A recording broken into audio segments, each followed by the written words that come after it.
All right, these are the answers to the second review. And the bell's gonna ring here in a little bit and interrupt us, but we'll try to push through. So cosine 3 pi over 4. 3 pi over 4, if you put 180 in there and divide by 4, that's 45 times 3 is 135. So that's this angle right there. Okay, so if we put our reference triangle in, that's 45-degree angle. 1, 1, square root of 2 will be our measures. And this will be negative because we went in the negative x direction. So cosine is adjacent over hypotenuse. So negative 1 over square root of 2, that's our answer. Secant of negative 210, if we go negative 210 this way right here, we're going to have 30 degrees as our reference angle. We'll make that here. And then there's our measures. This will be negative because we went in the negative x direction. Secant is the reciprocal of cosine, so instead of adjacent over hypotenuse, we're going to do hypotenuse over adjacent, negative 2 over square root of 3. Tangent of 10 pi over 3, if we put 180 in for pi divided by 3 is 60, times 10 gives us 600. So 600 is 360, and then another 240, which puts us right here, and a 60-degree reference angle. Okay, so that means square root of 3, 1, 2 is like that, and these are negative. All right, tangent is opposite over adjacent, so negative square root of 3 over negative 1 gives us just square root of 3 for our answer there. Cotangent negative pi over 4.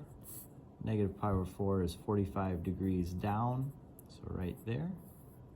1, 1, square root of 2.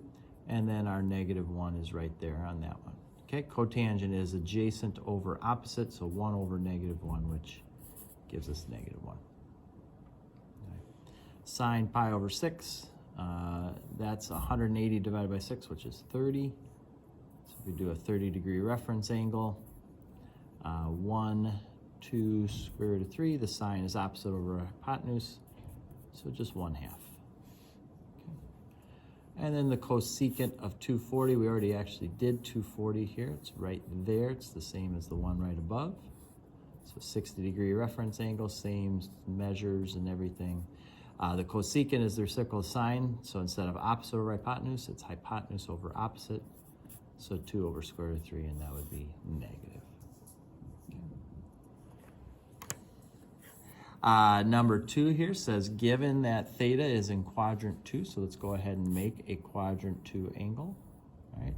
And it says secant, which is the reciprocal of cosine, so instead of adjacent over hypotenuse, this is hypotenuse over adjacent, okay? Looks like that.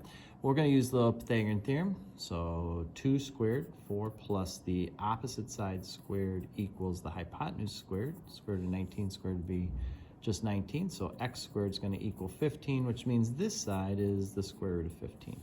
All right, so we want the tangent. Tangent is opposite over adjacent, so square root of 15 over negative 2, or just put that negative out here.